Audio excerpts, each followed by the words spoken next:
नमः श्रीवर्धमानाय निर्धूतकलिलात्मने सालोकानां त्रिलोकानां यद्विद्यादर्पणाय ते।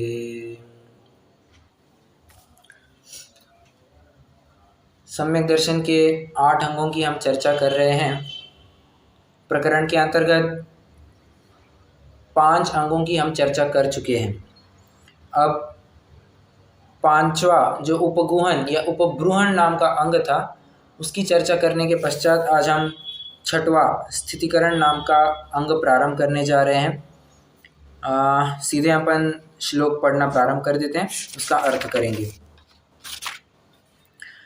दर्शनाच्चरणाद्वापि चलितां धर्मवत्सल प्रत्यवस्थापनं प्राज्ञ स्थितिकरणमुच्यते।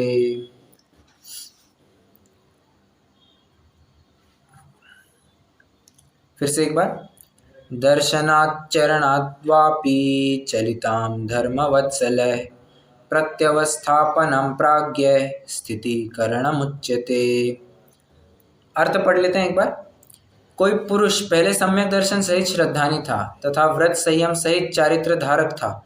पश्चात किसी प्रबल कषाय के उदय से, खोटी संगति से, रोग की तीव्र वेदना से, दरिद्रता से, मिथ्या उपदेश से तथा मिथ्या दृष्टियों के मंत्र तंत्रादि चमत्कार देखकर सत्य श्रद्धान व आचरण से चलायमान होता हो तो उसे विचलित जानकर उसका धर्म में वात्सल्य है ऐसा धर्मात्मा प्रवीण पुरुष उसे उपदेश आदि देकर पुनः सच्चे श्रद्धान व आचरण में स्थापित कर दे, उसे स्थितिकरण कहते हैं। अब इन्होंने एक लाइन में ही पूरा पैराग्राफ कंप्लीट कर दिया है। बहुत सिंपल कह रहे हैं दर्शन। अच्छा, संधि विच्छेद कैसी होगी? दर्शनात् चरणात् वा अपि। दर्शनात् चरणात् व अपि। दर्शन और चारित्र, इन दोनों से मतलब इन दोनों का धारक पहले कोई जीव था। बाद में किसी प्रसंगवशात वो उस मार्ग से चलायमान हो गया, डोलायमान हो गया, मतलब ऑफ ट्रैक हो गया। तो क्या करना? उसके मज़े लेना? नहीं, मज़े नहीं लेना। कह रहे हैं उस व्यक्ति के प्रति वात्सल्य भावना से उसे पुनः मार्ग पर ले आना। किसी भूले राहगीर को आप स्वयं विचार कीजिए।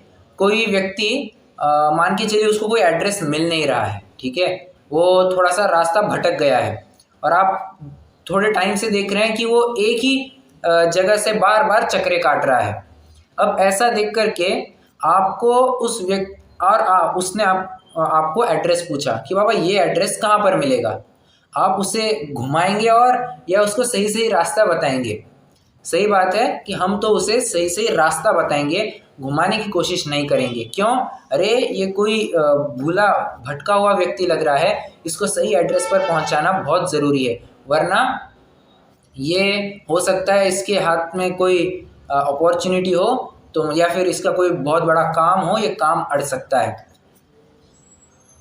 और भी कुछ उदाहरण ले सकता हूँ मैं, जैसे कुछ सिंपल एग्जांपल है। कोई स्वाध्याय में मान के चलिए किसको नींद आ गई, गुजराती में क्या कहते हैं? ऊँघाई छे बराबर, मतलब नींद आ रही है, ठीक है। तो कोई अगर स्वाध्याय में ऐसा सो रहा है, क्या करना? उसको सोने देना?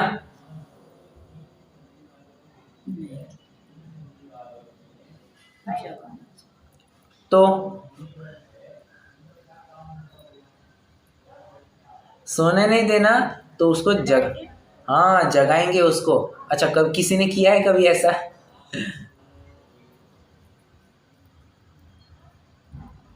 किया है किसी ने?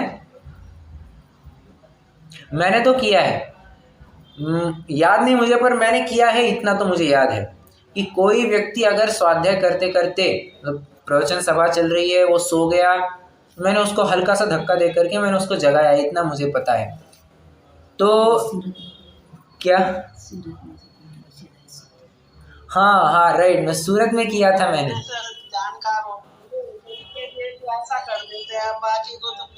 क्या क्या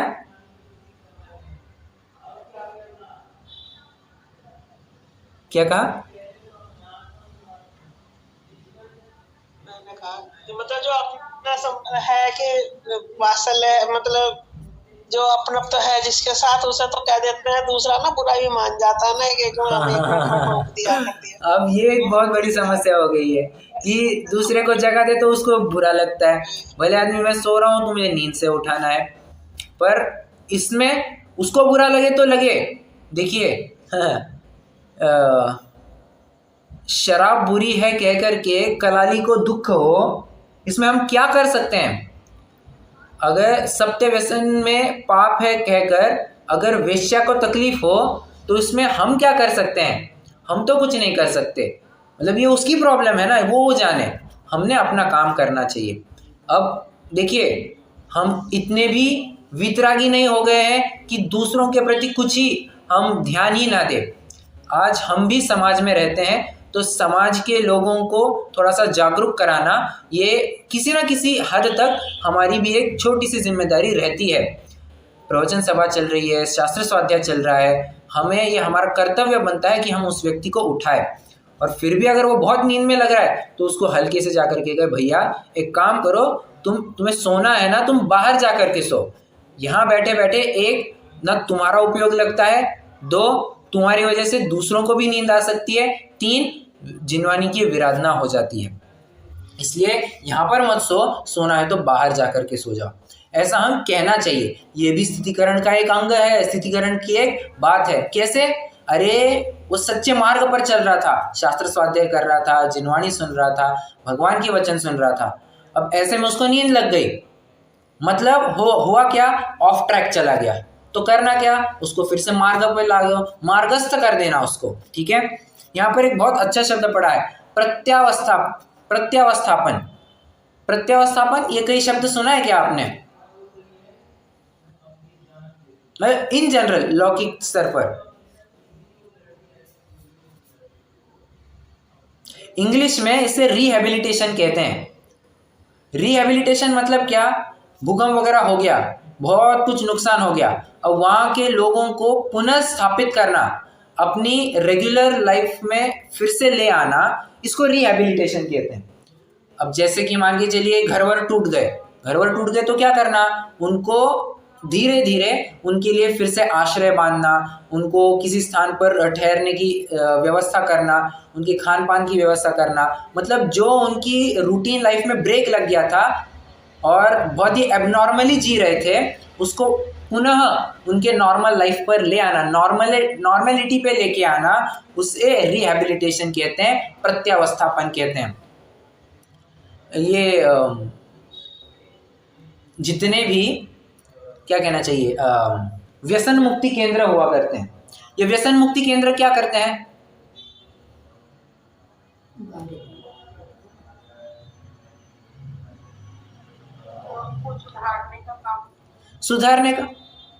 सुधारने का क्यों काम कर रहे हैं?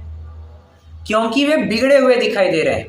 मतलब पहले अच्छे थे, बाद में कोई व्यसन गलत संगति लग गई तो बिगड़ गए, और फिर से उसको सुधारना है। मतलब हुआ ही क्या है, जो सही रास्ते से चल रहा था वो डिविएट हो गया, मतलब मार्ग से च्युत हो गया।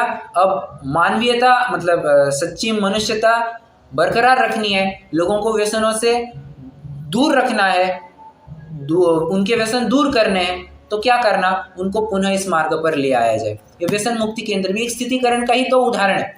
मैं लौकिक स्तर पर बात कर रहा हूँ, मैं अभी कुछ हार्डकोर अपने जिनवाणी के स्तर पर मैं बात नहीं कर रहा हूँ, परंतु स्थितिकरण इसके अलावा और क्या हो सकता है? आप जहां जहां पर भी आपको दिख रहा है कि वहां ये पहले सही चल रहा था, अब गलत काम कर रहा है, इसको पुनः सही मार्ग पर ले आना बहुत जरूरी है। आप वहां स्थितिकरण का कंसेप्ट लगा सकते हैं, वहां लगा सकते हैं। जैसे बहुत बार होता है, कोई बच्चा, स्थूल उदाहरण के माध्यम से एक्सप्लेन कर रहा हूं, कोई बच्चा एग्जाम में मान के चलिए फेल हो गया, और टीचर उसको बताए ही ना कि तुम्हारी गलती कहां पर हुई है। वो हो क्या रहा था, ये बच्चा बराबर से पढ़ाई कर रहा था, बराबर से एग्जाम पास होता था, सब हो रहा था, अब की बार ये फेल हो गया तो ऐसे ही छोड़ दे क्या? नहीं, ये इसमें क्या गलती की, ये फिर से इन गलतियों को टाल करके कैसे अपने मार्ग पर आ सकता है, ये भी स्थितिकरण का एक अंग है। कितने सारे उदाहरण है, हम प्रथमानुयोग उठाइए और प्रथमानुयोग आपको स्थितिकरण के उदाहरणों से भरा हुआ मिलेगा। और सबसे बेस्ट एग्जांपल स्थितिकरण का कुछ देखना है तो रामायण तो पूरा स्थितिकरण से ही भरा हुआ है, पूरा राइट फ्रॉम मतलब शुरुआत रामायण की, आप जहां से शुरुआत करेंगे वहां से लेकर अंत तक आपको पूरा स्थितिकरण ही स्थितिकरण के जगह जगह आपको छटाएं मिलती रहेगी। कुछ उदाहरण मैं आपके साथ साझा करना चाहूंगा। देखिए, स्थितिकरण, वात्सल्य और प्रभावना, ये 3 अंग है ना, ये बहुत ही इंटरकनेक्टेड है, क्लोजली रिलेटेड है। क्यों? वात्सल्य हुए बिना स्थितिकरण हो ही नहीं सकता है। मान के चलिए मुझे किसी व्यक्ति के प्रति एक ऐसा अच्छी भावना आ ही नहीं रही है, खराब भाव ही आ रहे हैं, तो क्या मैं उसकी मदद करना चाहूंगा? मुझे कोई व्यक्ति मतलब ऐसा अच्छा लग ही नहीं, अच्छा बुरा क्या कहे, परंतु उसकी नीयत ठीक लग ही नहीं रही है, तो क्या मैं उसकी मदद करूंगा?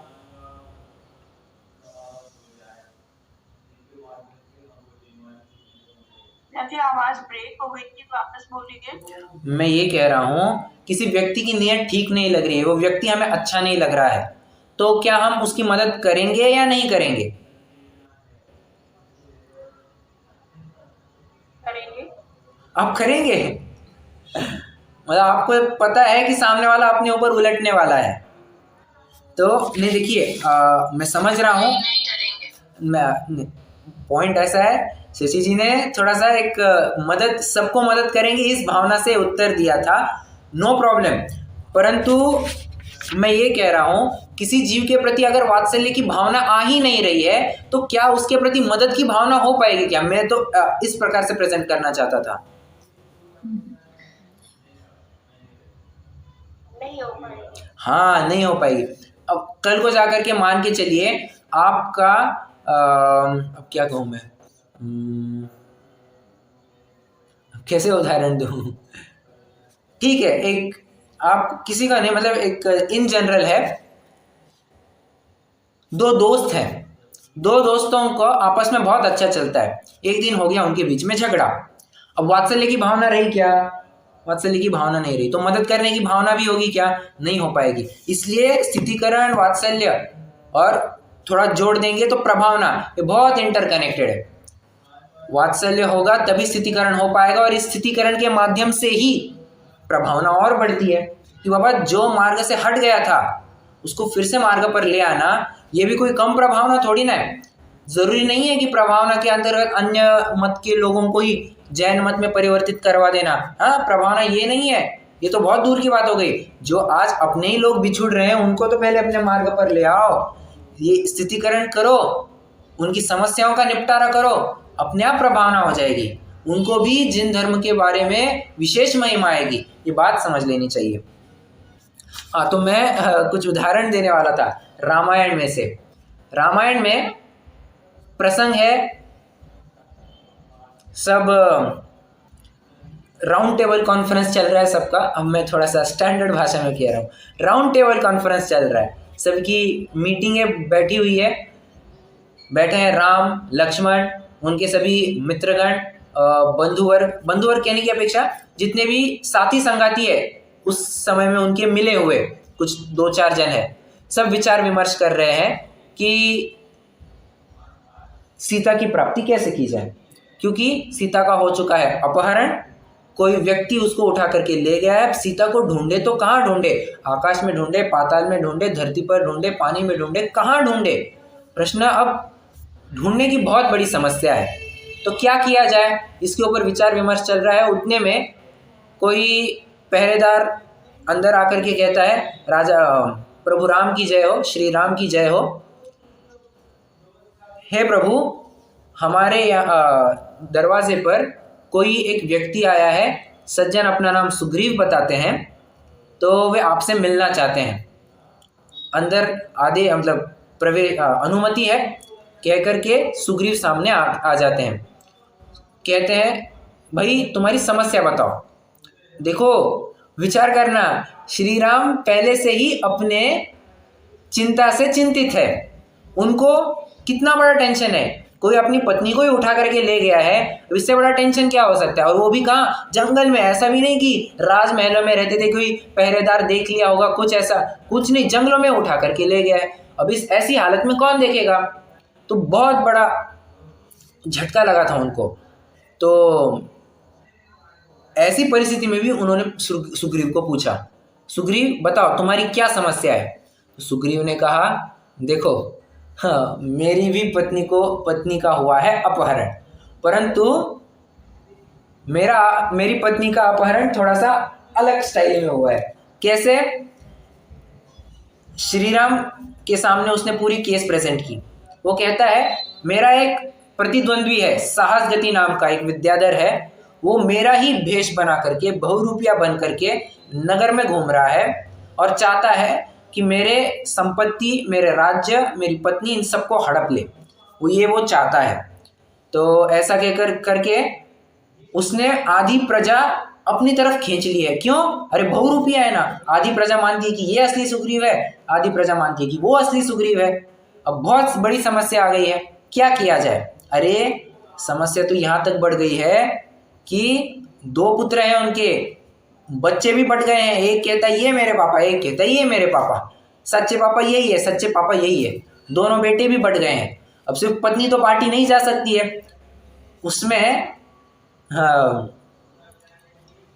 हाँ, इस समय में ये जरूर जानना जरूरी है कि सुतारा जो है सुग्रीव की पत्नी, इसने स्वयं को अभी क्वारंटाइन कर दिया है, आइसोलेट कर दिया है पूरी तरह से कि यहाँ पर सुग्रीव के नाम का कोई भी व्यक्ति नहीं आएगा। ना सच्चा सुग्रीव भी आएगा और ना ही उसका बहुरूपिया भी आएगा। क्यों आएगा? मेरा शील हरण करके ले जाएगा, मैं कहाँ मुंह दिखाने लायक हो जाऊंगी। नहीं चलेगा। मतलब यहाँ पर सच्चा सुग्रीव भी नहीं आएगा, साहसगति भी नहीं आएगा। देखा जाए एक प्रकार से वो अपनी पत्नी से थोड़ी ना मिल पा रहा है, पत्नी उसके सामने है फिर भी अपहृत है, इसी प्रकार से वो जीवन जी रहा है। अब इसकी समस्या और बड़ी है, पत्नी है सामने परंतु अपहरण हो गई है, इस तरह से जी रहा है।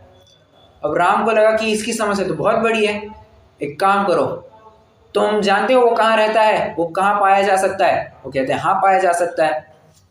उसने फिर वो रामचंद्र जी ने कहा, एक काम करो, तुम उसके साथ युद्ध करो, हम बराबर से दूर से देखेंगे, हम जैसे ही तुम्हें इशारा कर देंगे तुम उस नियत समय पर कुछ झुक जाना, हम बराबर बाण चला देंगे, हम साहसगति को खत्म कर देंगे। ऐसा पूरी डील हो गई और अगले दिन घमासान युद्ध चालू हो गया। धड़ाधड़ अस्त्र शस्त्र सब चल रहे हैं एक दूसरों के ऊपर। तो उसमें हुआ क्या, साहसगति ने सुग्रीव को बहुत बुरी तरह पीटा।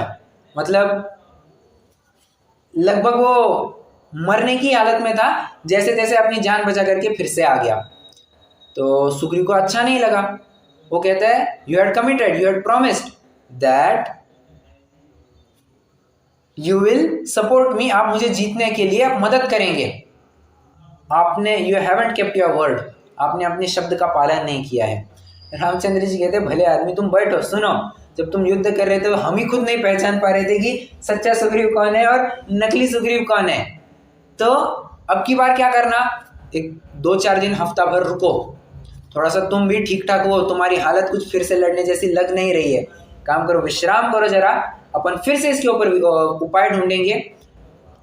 जब युद्ध की बारी आई, युद्ध की बारी में बराबर उसको कहा कि तुम नियत चिन्ह हम तुम्हें देते हैं, ये नियत चिन्ह अपने पास रखना, कुछ हाथ में वगैरह कुछ बांधने को कह दिया होगा, और बस इस चिन्ह के माध्यम से पहचान लिया जिन उनका युद्ध चल रहा था। युद्ध चलते चलते ही लक्ष्मण आ गया बीच में और उसने कस के पकड़ लिया साहसगति को, और सामने जैसे ही श्री राम आए, वो साहसगति अपना बहुरूपिया बनाए रख ही नहीं सका, वो न चाहते हुए भी अपने मूल रूप में आ गया।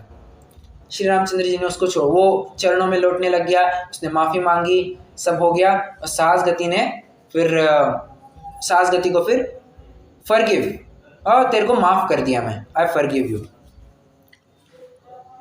इसमें हुआ, सुग्रीव को अपनी पत्नी सुतारा मिल गई, डन, कहानी यहीं पे खत्म हो जाती है क्या? एक प्रकार से देखा जाए तो कहानी यहीं पे खत्म हो जाती है। कैसे? बाद में रामचंद्र जी ये भी तो कह सकते थे, भाई मैंने तेरी इतनी मदद करी है, अब तू भी जरा हाथ बटा, हाँ मेरी पत्नी भी गुम हो गई है, जरा मदद कर मुझे। रामचंद्र जी चाहते तो ऐसा कह सकते थे। उन्होंने कहा क्या? नहीं कहा। ये क्या है? ये सच्चे साधर्मी के प्रति ये वात्सल्य कहिए, एक स्थितिकरण कहिए। बाबा उसकी समस्या मेरे से ज्यादा है, मतलब स्वयं की समस्या तो ठीक है, सामने वाला अगर कोई मदद मांगने आया है तो उसको ना नहीं कहना। वो क्या है, रहीम का एक दोहा है ना कि सॉरी तुलसी का वो नहीं रहीम का ही दोहा है, रहीमन वे नर मर गए जे नर मांगन जाए, पर उनसे पहले वे मरे जिन मुख निकसत न आए। ना कहना ये सज्जनों की रीति नीति नहीं हुआ करती है, ये सच्चे साधर्मी की रीति नीति नहीं हुआ करती है। कोई मदद मांगने आया है ना, हमसे जितना शक्य हो हम उसको मदद करेंगे, वो खाली हाथ नहीं लौटना चाहिए, ये सज्जनों की रीति नीति हुआ करती है। रामचंद्र जी के सामने कोई भी समस्या लेकर के जाए, किसी भी अपनी समस्या बाजू में, पहले सामने वाले की समस्या, भाई तू बता, मैं तुझे एकदम निश्चल करता हूँ, तुझे एकदम निश्चल्य करता हूँ। ये रामचंद्र जी की पॉलिसी रही है। ये क्या दर्शाता है? स्थितिकरण ही तो दर्शाता है। वो इतना भटक रहा था, आकुल व्याकुल हो रहा था, उसकी आकुलता कितनी कम कर दी। ये स्थितिकरण नहीं है तो और क्या है? आप चाहे उतने उदाहरण में आपको और दे सकता हूँ। ये अपना रिसेंटली कहने की अपेक्षा एक 5-7 हो सकता है 10 साल पहले की भी बात हो सकती है, रिसेंटली तो नहीं हुई बात, एक मान के चलिए 10 साल पहले की घटना है। हुआ क्या, एक अपने साधर्मी थे, अब कहाँ की घटना है मुझे एग्जैक्टली याद नहीं, बट वो घटना याद है क्या हुआ था। अपने एक साधर्मी थे, शायद सागर के होंगे, सागर के, तो वहाँ वे बहुत कर्जे में डूबे जा रहे थे, बहुत मतलब एक्सट्रीम, और ऐसे में उन्होंने 1 या 2 बार आत्महत्या का भी प्रयास किया, परंतु असफल रहे। और बात इतनी हुई कि उनके पास पैसा ही नहीं था, घर चलाने तक का पैसा नहीं था, इतनी उनके पास इतना कर्जा हो चुका था, ब्याज तो बहुत दूर की बात, घर खर्चा नहीं चल पा रहा था। तो क्या किया जाए? जब ये घटना अपने ब्रह्मचारी कल्पना जी को पता चली, पता है उन्होंने क्या किया? उन्होंने अपनी जितनी भी पूंजी थी, 4, 5, 6 लाख जितनी कुछ भी होगी, वो सारी की सारी पूंजी उन्होंने उस साधर्मी व्यक्ति को दे दी, सिर्फ 1-2 शर्तों पर। क्या? इसके आगे तुम कुछ शर्तें रखी, इसके आगे तुम किसी से कर्जा नहीं लोगे, 1 आत्महत्या का कभी प्रयास नहीं करोगे, 2 और रोज के रोज तुम्हें स्वाध्याय के लिए आना है। ये नहीं कहा कि तुम मुझे ब्याज दोगे, हाँ ये पैसा ले लो, मुझे इसकी 1 रुपये की जरूरत नहीं है। तो इसके बदले में क्या? बदले में हम तुमसे सिर्फ एक ही बात मांगते हैं, तुम गलत कार्य फिर से अब कभी नहीं करोगे और रोज के रोज स्वाध्याय के लिए आया करोगे। क्यों साहब स्वाध्याय के लिए आने की क्यों प्रेरणा की? भले आदमी जब तक वो स्वाध्याय क्या है, स्वाध्याय में बातें नहीं सुनेगा, जीवन जीने की कला नहीं सुनेगा, तब तक उसे वो हिम्मत ही नहीं आएगी। जब तक उसे ये नहीं समझेगा कि होता वही है जो मंजूर ए भवितव्य, खुदा नहीं, हाँ मंजूर ए भवितव्य होता है, अपने लाख पुरुषार्थ के बाद भी कुछ कार्य नहीं हो पाता है, तब तक वो आत्महत्या जैसे कार्य में अवश्य ही प्रवर्तेगा। तो उसको जरूरी है कि तत्वज्ञान पिलाया जाए, क्योंकि तत्वज्ञान विहीनानाम दुःखमेव हि शाश्वतम। तत्वज्ञान से रहित जीवों के जीवन में दुख आना यह शाश्वत है, अवश्यम भावी है। इसलिए पहले उसको तत्वज्ञान दिया जाए, अपने आप वो सादा जीवन अपने आप जी लेगा। ये इस तरह से मतलब उन्होंने देखिए कल्पना बहन जी ने ये विचार नहीं किया कि मेरा पैसे का क्या होगा, क्या नहीं होगा, तुम ले लो। ये होता है स्थितिकरण। अपना विचार नहीं करके सामने देखो, अपने को पता होता है कि अपन को 2 रोटी से ऊपर कुछ एक्सपेक्टेशन है नहीं, अपन ब्रह्मचारी, अपन को क्या ज़्यादा एक्सपेक्टेशन भी है नहीं। तो जिसकी गृहस्थी चल रही है, अगर वो धर्म मार्ग पर लगेगा, एक व्यक्ति भी अगर जुड़ गया तो हो गया मेरा काम। मुझे जो करना था, मैंने जिस कार्य के लिए इस मार्ग में आई हूँ मैं आया हूँ, अगर एक व्यक्ति भी सच्चे अर्थ से इस मार्ग में जुड़ गया, हो गया मेरा कार्य, सफल हो गया। इस भावना से स्थितिकरण किया जाता है। तो स्थितिकरण, अच्छा जरूरी नहीं स्थितिकरण सिर्फ पैसों के ही माध्यम से हो, स्थितिकरण तन, मन, धन तीनों के माध्यम से हुआ करता है। तन के माध्यम से कैसे? अरे किसी को वास्तव में कुछ मदद चाहिए होगी, पैसे के माध्यम से भी नहीं, उसको वो बहुत काम में लग रहा है, हाँ बहुत काम में दिख रहा है, तो क्या करना? अच्छा ठीक है करने दे इसको काम, नहीं, कोई बहुत काम में दिख रहा है और अगर अपन फ्री है हम जाकर के उसकी थोड़ी बहुत मदद कर दे, ये हो गया। आप फिजिकली जाकर के ये इसमें होता है ना श्रमदान। श्रमदान क्या है? श्रमदान और क्या है? यही तो बात है, किसी को कोई काम के बोझ के मारे मरा जा रहा है और हम फ्री बैठे हैं, एक काम करो ना, तुम उससे थोड़ा सा काम ले लो, वो भी निर्भर हो जाएगा, तुम वैसे भी फ्री बैठे थे, तुम्हारा भी काम हो जाएगा। मतलब इस प्रकार से भी स्थितिकरण किया जा सकता है। एक तन, मन, धन, मन के माध्यम से भी हो सकता है।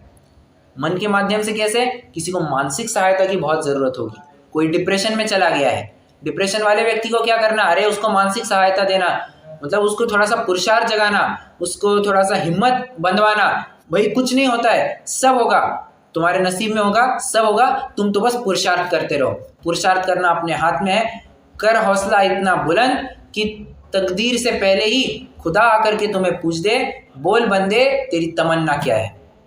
इतना पौरुष उसके अंदर जगाना चाहिए। इस प्रकार से मन के माध्यम से भी किसी का स्थितिकरण किया जा सकता है। धन के माध्यम से स्थितिकरण ये तो बहुत जरूरी भी है। कैसे? आज अब थोड़ा गांव से हो क्या रहा है, हम शहर में रह रहे हैं, शहर में हम बहुत सारी अनुकूलताओं से घिरे हुए, अतः हमें इतना ऐसा ध्यान में नहीं आता है कि दिक्कतें क्या क्या है। आज थोड़ा सा गांव साइड में जाकर के देखें, वहाँ का जैन समाज सच में गरीबी में जी रहा है। आज इतने अमीर लोग हैं, जहाँ तक मैं समझता हूँ, कंफर्म नहीं है पर मैंने ऐसा सुना पड़ा हुआ है कि जो गौतम भाई अदानी है वो जैन है और देश के सबसे दूसरे अमीर व्यक्ति है, और उनके पास इतनी संपत्ति, और कोई एक ऐसा व्यक्ति है जिसके पास 2 वक्त की रोटी के लिए भी पैसा नहीं है। तो ज़रूरी है कि धन के माध्यम से भी उनको सहायता करी जाए। धन के माध्यम से सहायता करने से क्या होगा? अरे वे अपने धर्म में बने रहेंगे, उनको धर्म के प्रति आस्था बनी रहेगी, वरना होएगा क्या? होगा ऐसा कि अन्य मत के लोग आएंगे, उनको पैसे का प्रलोभन देंगे, उनकी जो कमी होगी उस कमी के ऊपर उंगली रख करके बराबर उनकी कमी पूरी कर देंगे और अपने धर्म में परिवर्तित करवा देंगे। हाँ, सिर्फ दान के लिए राशि कितनी बड़ी दे रहे हैं इससे कुछ फर्क नहीं पड़ता है। एक्चुअल में उस व्यक्ति के पास जाकर के हमें मदद करनी चाहिए। हो क्या रहा है, लोग अपना नाम आएगा, इन्होंने इतना सारा दान किया, इस चक्कर में ट्रस्ट वगैरह में पैसा दे देते हैं। मैं ये नहीं कह रहा हूँ ट्रस्ट वगैरह कुछ फ्रॉड करते होंगे, हो भी सकता है, नहीं भी हो सकता है, परंतु कितना अच्छा होता कि हम किसी एक योग्य व्यक्ति को ही ढूंढ लेते और उसको बराबर मदद कर देते। जैसे मान के चलिए कोई एक बहुत गरीब बच्चा है, जैन कुल का ही है, बहुत टैलेंटेड है, तो उसका क्या करना? वही उसके शिक्षण की, उसको गुरुकुल में पढ़ने की जितनी कुछ व्यवस्था होगी, जितनी कुछ व्यवस्था जरूरी होगी, उसका सारा खर्चा हर साल के लिए मैं बेयर करने को तैयार हूँ, मैं उसका खर्चा उठा लूँगा। ये है स्थितिकरण। उनके माता पिता को धैर्य बंधाना, उनके माता पिता को चाहे उस प्रकार से, मतलब किसी को नौकरी के माध्यम से भी मिल सकती है, कोई नौकरी मिल नहीं रही थी, उनको जिस प्रकार से उनको आर्थिक नौकरी मिल जाए, उनको मदद कर देना, ये भी एक प्रकार से स्थितिकरण हो सकता है। बराबर है, मतलब स्थितिकरण के लिए कोई सीमाएं नहीं है। सामने वाला जिस कमी से गुजर रहा है, उसकी जो कमी है आप उसको पूरा कर दीजिए, यही उसका स्थितिकरण हो जाएगा। हाँ, यहाँ पर मैं कमी को कह करके किसी लग्जूरियस वांट्स की बात नहीं कर रहा हूँ कि मेरे पास तो मर्सिडीज नहीं है, मेरे पास मर्सिडीज की कमी है तो वो दे देना तो उसका स्थितिकरण हो जाएगा। ना ना ना ना, ये मूल में बेसिक नीड्स की बात चल रही है। यूं कहिए उसको सामान्य जीवन जीने के लिए जो आवश्यक है, अगर उसके पास वो नहीं है उसको देना, ये स्थितिकरण में आएगा। किसी को गाड़ी दे देना, भाई तू ले, मेरे पास तो एक आलीशान बंगला ही नहीं है, मेरे पास तो एक आलीशान बंगला ही नहीं है, ले भाई तेरे लिए बंगला। हाँ, ये कोई स्थितिकरण में नहीं आएगा। ये मानव पावक में घी डाला, हम उसकी कषायों को और भड़का रहे हैं। मतलब ये अस्थितिकरण भी हो सकता है, होता ही है। ठीक है। तन मन धन, एक होता है वचन, वचनों के माध्यम से भी स्थितिकरण हो सकता है, और एक हो सकता है भोजन, किसी भी प्रकार से हो सकता है। वचनों के माध्यम से कैसे हो सकता है? अरे सामने वाले व्यक्ति के साथ बात करने के लिए कोई नहीं है, वो बस अपनी जीवन जी रहा है। अपने समाज में ऐसा कोई जैन व्यक्ति भी है, ये हमें आज तक नहीं पता चला है। क्यों? सब उनके साथ बात ही नहीं होती है कभी। अरे तो बात करो ना, तो वो कोई समाज से कुछ काट फेंके हुए कोई अलग हिस्से हैं क्या? समाज के ही अंग है वे। अगर अच्छा मुझे बताइए, शरीर के एक अंग को काट के फेंक दीजिए, क्या वो शरीर सुंदर दिखेगा? क्या वो शरीर सुंदर बना रह सकता है? तो क्या करना? बनाए रखो। हर एक अंग, हर एक उपांग आपके लिए कार्यकारी है। ये साधर्मी जीव भी एक समाज के ही अंग है। उस अंग को अगर हम हटाने की कोशिश करेंगे, या हटाने की एज सच नहीं, परंतु उनको इग्नोर रखेंगे, उनकी तरफ उपेक्षा दृष्टि से देखेंगे, तब भी वो अपने समाज से टूट जाएंगे। समाज ये अंगहीन हो जाएगा और समाज की सुंदरता फिर नहीं बनी रहेगी। अप्रभावना भी बहुत हो जाती है। फिर वो व्यक्ति धर्म में ठीक से रह नहीं पाएगा, बाहर अन्य मत को ऑप्ट करेगा, और वहां जाकर के उनको लगेगा कि यार यहाँ पर तो मुझे सब मिल रहा है, मुझे जैनी होकर के मुझे ऐसा क्या फायदा मिला? कुछ नहीं हुआ। इसलिए जरूरी है जिस प्रकार से सामने वाले की आस्था जैन धर्म पर बनी रहे, आप उस प्रकार से उसको मदद कीजिए, उसका रिहेबिलिटेशन कीजिए। ये पहले अच्छे से चल रहा, मतलब नॉर्मल चल रहा था, इसका आराम से चल रहा था। अब ऐसी दिक्कत हो गई है कि किसी प्रकार से कोई व्यसन लग गया, कोई बीमारी आ गई, कोई आपत्ति आ गई, जिसको लेकर के ये फिर से अपने मार्ग से च्युत हो गया है। पुनः मार्ग पर ले आना, ये स्थितिकरण के अंतर्गत आता है। चलिताम धर्म वत्सल, जो धर्म मार्ग से चलित हो गए हैं, विचलित हो गए हैं, उनको धर्म मार्ग पर ले आना, ये स्थितिकरण का अंग हुआ करता है। स्थितिकरण के बारे में और बता सकता हूं मैं। मान के चलिए कोई व्यक्ति बहुत दूर से हमारे घर पे आए हैं, ठीक है। अब वो घर पे आए हैं, हम मान के चलिए स्वाध्याय कर रहे थे, स्वाध्याय करते करते हुए हमें मिलने आए, जय जिनेन्द्र हुई, चालू हो गया, इस गाथा में ये आया, उस गाथा में वो आया, इस गाथा में ये आया। अरे भले आदमी, तुमने उसको पानी पूछा क्या? तुमने उसको भोजन के लिए पूछा क्या? आपका कोई दिक्कत तो नहीं हो रही है क्या? आप सब प्रकार से अनुकूल है, आपको कोई समस्या तो नहीं है ना? आप चलिए सबसे पहले भोजन कीजिए, ये सब चर्चा बाद में हो सकती है। भूखे पेट भजन ना होए गोपाला, वो सामने वाला हम ऐसी चर्चा करते हैं, इस गाथा में आया, उस श्लोक में ये आया, ये टीका ऐसी, इन आचार्य ने ये लिखा, इन आचार्यों का ये मंतव्य, ये अपेक्षा ऐसी, वो अपेक्षा वैसे। भले आदमी तुम्हारी अपेक्षा सुनने के लिए पहले उसके पेट में कुछ हो तो उसकी समस्या तो निपटे, उसकी समस्या निपटने के बाद तो कुछ काम कर पाएगा, तो तुम्हारे साथ चर्चा कर पाएगा।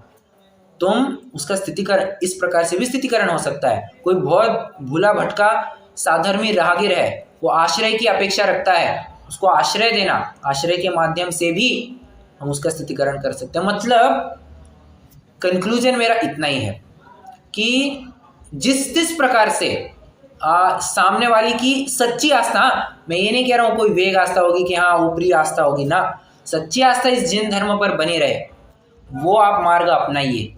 वो मार्ग अपनाने पर बराबर धर्म मार्ग में पुनः जुड़ जाएगा, पुनः अपनी नॉर्मल लाइफ जिएगा, तो ये स्थितिकरण कहलाता है। लग्जरी वगैरह की बातें देना, ये स्थितिकरण कभी भी नहीं कहला सकता है। ओके,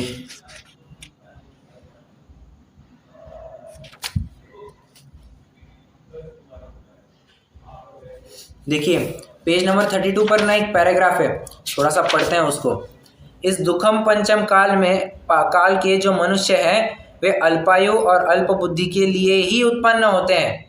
इस काल में कषायों की अधीनता, विषयों की गृद्धता, बुद्धि की मंदता, रोग की अधिकता, ईर्ष्या की बहुलता, दरिद्र आदि के लिए ही अधिक उत्पन्न होते हैं। अतः सम्यक ज्ञान प्राप्त करके कर्म को जीतने का उद्यम करना योग्य है, कायर होना योग्य नहीं है, ऐसा उपदेश देकर परिणामों को स्थिर करें।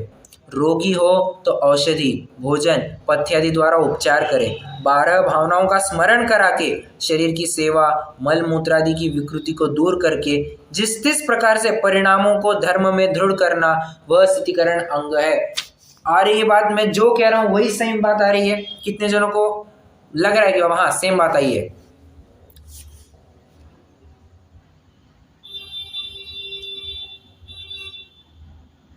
जिस प्रकार से परिणामों को धर्म में दृढ़ करना, वह स्थितिकरण अंग है। बस स्थितिकरण की ये बात है।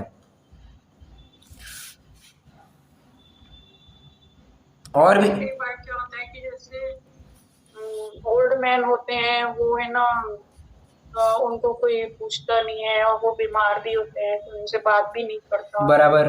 और फिर पहले वो काफी स्वाध्याय करते थे और अब नहीं करते क्योंकि आइस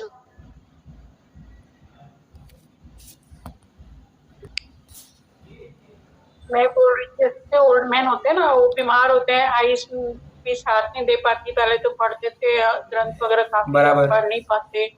और बच्चे अगर अभी ऐसे कोई इतनी बातें नहीं करते तो वो सारी बातें हो गई और मेंटली भी अपसेट रहते हैं, तो उसके लिए कैसे क्या कर सकते हैं? अच्छा, पहली तो बात यह है कि उनके साथ कुछ सामान्य चर्चा की जाए। सामान्य चर्चा के बाद जब उनको लगे कि हाँ ये अपनी बात सुनने के लिए उत्सुक है, फिर धीरे धीरे करके हम उनको धर्म के मार्ग पर धर्म की कुछ चर्चा कर सकते हैं। उनको ज़्यादा नहीं, वो कुछ ज़रूरी नहीं है कि तत्व सूत्र के 3रे अध्याय में नरक की व्यवस्था इस प्रकार से बताइए, कोई टेक्निकल चर्चा करने की ज़रूरत नहीं है। अरे मैं तो कह रहा हूँ चर्चा भी करने की ज़रूरत नहीं है। आप उनके साथ आप उनको कुछ पाठ सुनाइए, ये भी तो स्थितिकरण का एक अंग बन सकता है ना। इनफैक्ट पाठ सुनाने से उनकी और विशुद्धता हो सकती है। उनको लग सकता है कि हाँ ये वास्तव में कोई मार्ग है अपनाने जैसा। देखो ये अपने सब काम छोड़ करके हमें मदद के लिए आए हैं, हमारे साथ चर्चा कर रहे हैं, मतलब कितना महान इनका धर्म होगा। ये बात उन सामने वाले को समझ सकती है। तो इस प्रकार से हम अप्रोच करें। हम पहले तो नॉर्मल चर्चा के माध्यम से उन्हें अपने से फेमिलियर बना दे कि बाबा हाँ हम आपकी हितैषी है, ये उनको समझ में आए। और फिर धीरे धीरे करके हम उन्हें कुछ धर्म की कुछ स्तुतियाँ सुनाए, पाठ सुनाए, कुछ नीतिपरक वचन सुनाए, कुछ प्रथमानियों की कथाएं सुनाए, कुछ अध्यात्म की बातें ज़रूर सुना सकते हैं कि देखिए अब जीवन का अंत आ रहा है, आप ये मत समझना कि अब आपका ही अंत हो जाएगा। आत्मा तो अनादि अनंत तत्व है, इसका कभी कोई नाश नहीं कर सकता है। कितना आनंद है इन वचनों में। ये इस प्रकार से आप थोड़ा अप्रोच करेंगे, definitely they will listen to you.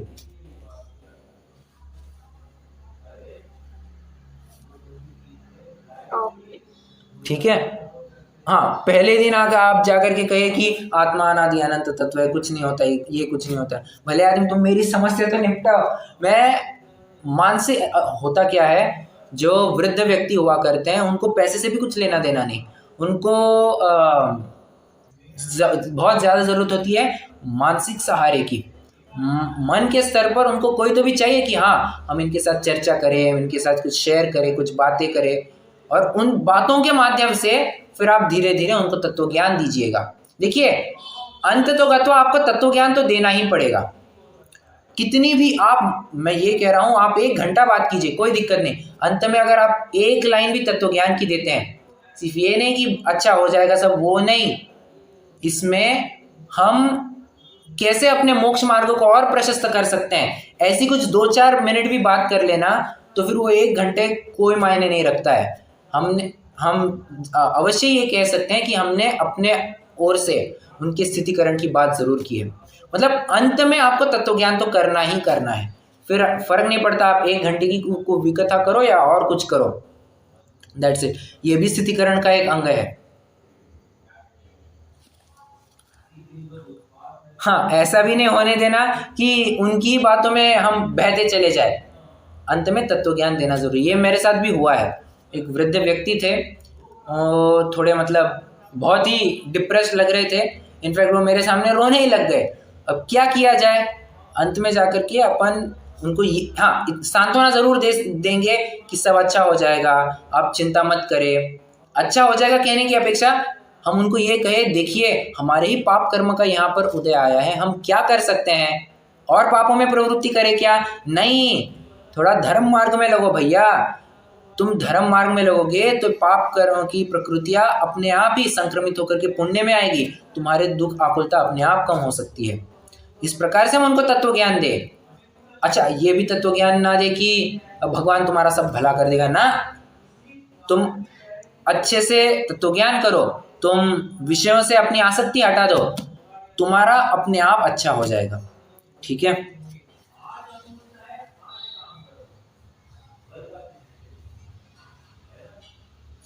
Okay. हाँ, देखिए ये स्थितिकरण भी एक प्रकार से आपको क्या लगा अभी, ये हमको थोड़ा सा भी ये नहीं लगा होगा कि हम किसी ग्रंथ की चर्चा कर रहे हैं। ये तो जनरल सिविक्स है, मॉरल एजुकेशन है, साइंस, मॉरल साइंस में यही सब तो पढ़ाया जाता है। कम्युनिटी लिविंग के अंतर्गत यही सब बताया जाता है कि लोगों के साथ कैसे रहना, कैसे बर्ताव करना, कैसे जीवन जीना, ये सब जीवन जीने की तो कला बता रहे हैं। जीवन जीने की कला के लिए कोई आर्ट ऑफ लिविंग के श्री श्री रविशंकर की क्लास या लेक्चर ज्वाइन करने की जरूरत नहीं है। आप यही सब पढ़िए, आपको इसी में से आर्ट ऑफ लिविंग, जीवन जीने की कला मिल जाएगी।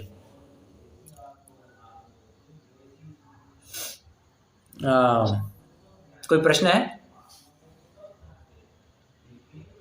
नहीं, मैं कह रही थी ऐसा, मतलब ये जो आपने बताया ऐसा कभी सुना नहीं था, बहुत अच्छा लगा। क्या क्या? अच्छा, ओके ओके, जनरल जो बातें बताई ना आपने। हाँ हाँ हाँ, ओके ओके। मतलब विचारणीय बात है, इस स्थितिकरण का स्कोप बहुत बहुत बहुत बड़ा है, बहुत बड़ा है। और मतलब क्या उदाहरण दे सकता हूँ मैं?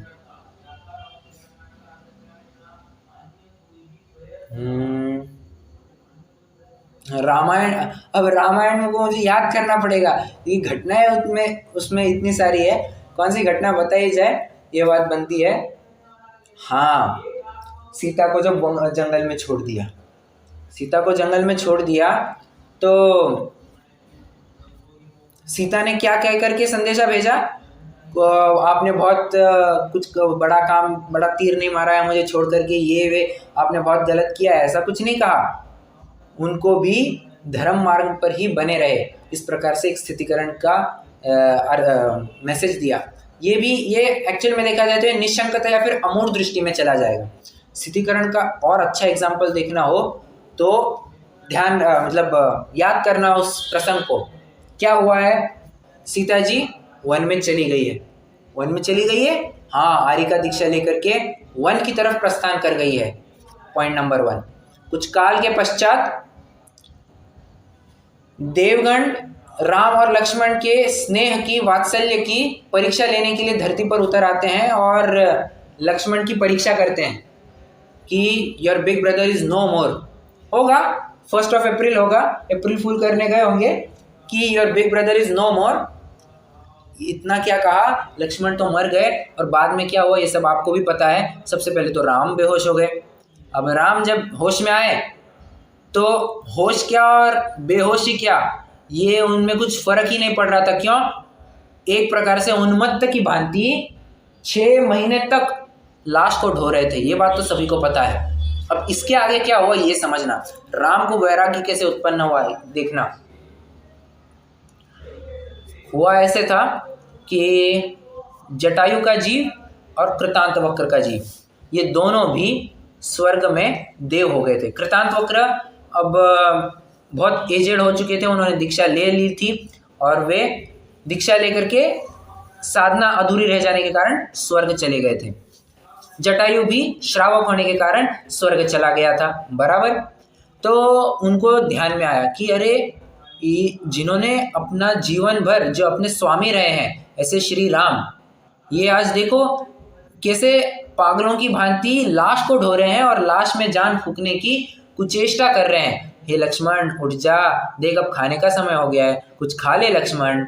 ऐसा कह कर के पागलों की तरह राम देखो बलभद्र का जीव है, ऐरा गहरा नहीं है, जिसका भाई आज थोड़ी देर पहले त्रिखंडाधिपति था। एक प्रकार से बलभद्र भी त्रिखंडाधिपति हो ही गया ना।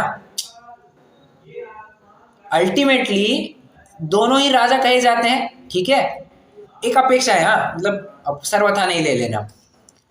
त्रिखंडाधिपति इतना बड़ा राजा भी देखो दर दर की ठोकरें खा करके लक्ष्मण को जीवित करना चाहता है, परंतु हो नहीं पा रहा है।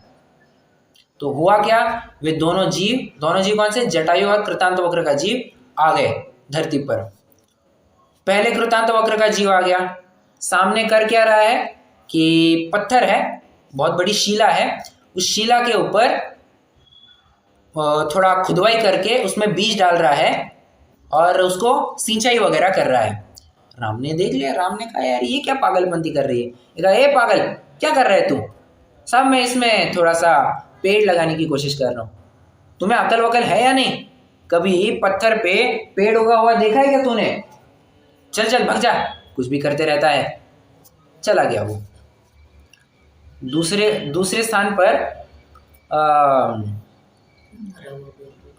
नहीं, दूसरे स्थान पर एक और व्यक्ति मिला, शायद ये दूसरी बार जटायु का जीव आया था, पहली बार कृतांतवक्र का जीव आया था। तो दूसरा व्यक्ति जो था वो क्या कर रहा है, घानी बहुत जोर जोर से घुमा रहा है, बहुत जोर जोर से, और क्या कर रहा है, उसमें मूंगफली नहीं डाल रहा है, तिल नहीं डाल रहा है, तो मिट्टी डाल रहा है। मिट्टी डाल करके वो चाहता है कि इसको पी लूंगा तो तेल तो मिल जाना चाहिए। हाँ, रामचंद्र जी ने कहा भले आदमी, तूने डॉक्टर साहब की वो पंक्ति नहीं सुनी क्या, रजरेत पेले रात दिन पर तेल जो पावे नहीं। पता नहीं क्या तुझे, इतने बड़े विद्वान लिख करके गए हैं। अब ये मेरी तरफ से बोल रहा हूँ, नहीं तो समझ लेंगे डॉक्टर साहब तब कहाँ पर हो गए। तो मैं ये कह रहा हूँ, तो भग जा चल यहाँ से, रामचंद्र जी ऐसा कह दिए। थोड़ी देर बाद जटायु और कृतांतवक्र का जीव, थोड़ी देर बाद कहने की अपेक्षा बस उसी समय में वे अपने मूल रूप में आकर के उनको कहने लगे, जिस प्रकार हे स्वामी आप हम ये असंभव कार्य को करने की कोशिश कर रहे थे, आप भी तो वही कार्य कुछ करना चाह रहे हैं। आप भी इस अशरण मृत काया में हर्षित निज जीवन डाल सकेगा क्या। आप ये कुचेष्टा क्यों कर रहे हैं, जब ये मर चुका है इसमें फिर से प्राण नहीं आने वाले हैं, नहीं हो पाएगा संभव। इसलिए हे प्रभु, हे स्वामी, अब ये पागलपन छोड़ दीजिए, अब अपने आत्मकल्याण की तरफ अग्रसर हो जाइए। बस देखिए स्थितिकरण कैसा हो सकता है। जीवन भर जो व्यक्ति अन्यों का स्थितिकरण करता रहा, अंत में जाकर के अन्य जीवों ने जिनका स्थितिकरण इसने किया था, उस श्री रामचंद्र जी को ही स्थितिकरण करवाने के लिए वो दो जीव आ गए थे, जटायु और कृतांतवक्र का। बस हो गया वैराग्य, उन्होंने जो कुछ अंत क्रिया विधि करनी थी वो कर दी, फटाफट मुनि दीक्षा ले ली और मोक्ष चले गए। देखो स्थितिकरण ऐसा भी हो सकता है, स्थितिकरण किसी भी प्रकार से हो सकता है, किसी भी प्रकार से। कंडीशन क्या है, जिस प्रकार से परिणामों को धर्म में दृढ़ करना, वह स्थितिकरण है। धर्म में उसकी आस्था बढ़ी, समझ लेना आपने उसका स्थितिकरण कर दिया है। कैसे भी करो।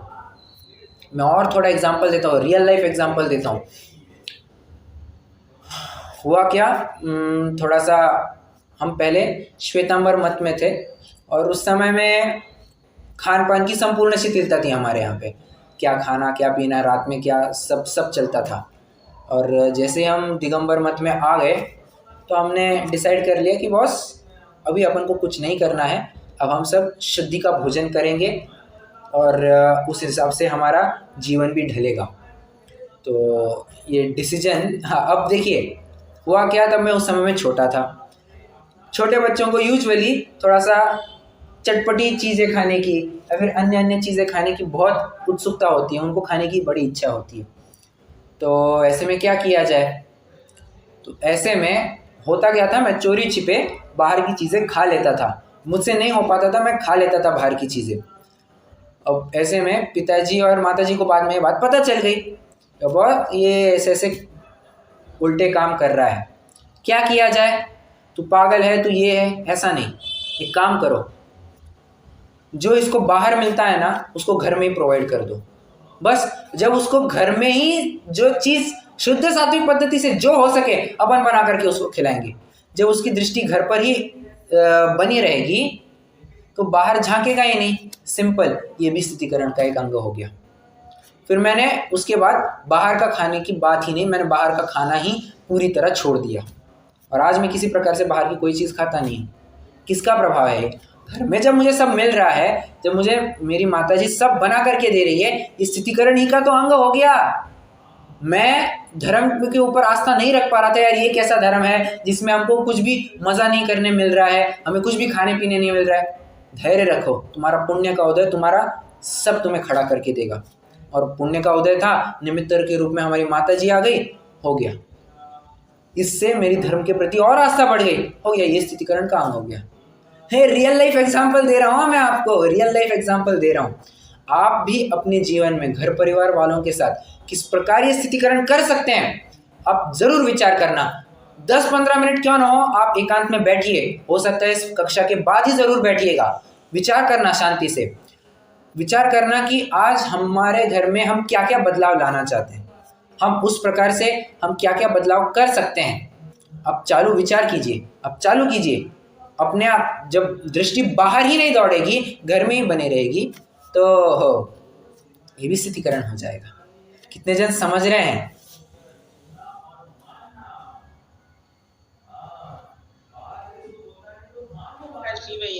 ओके।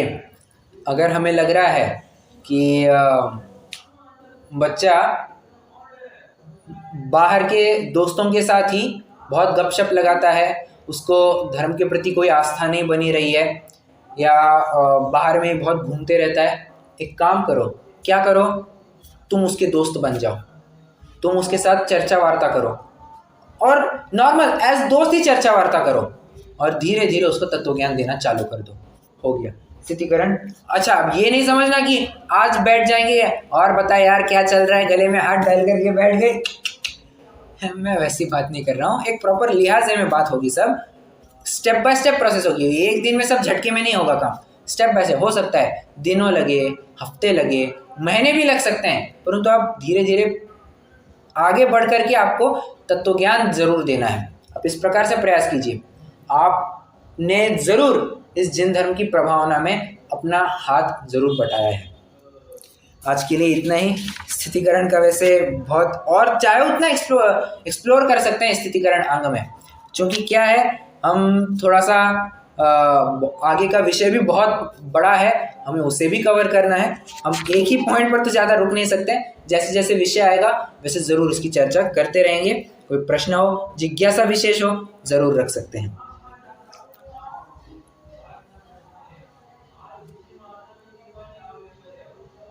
नहीं है? चलिए रुकते हैं। जिनवाणी स्तुति।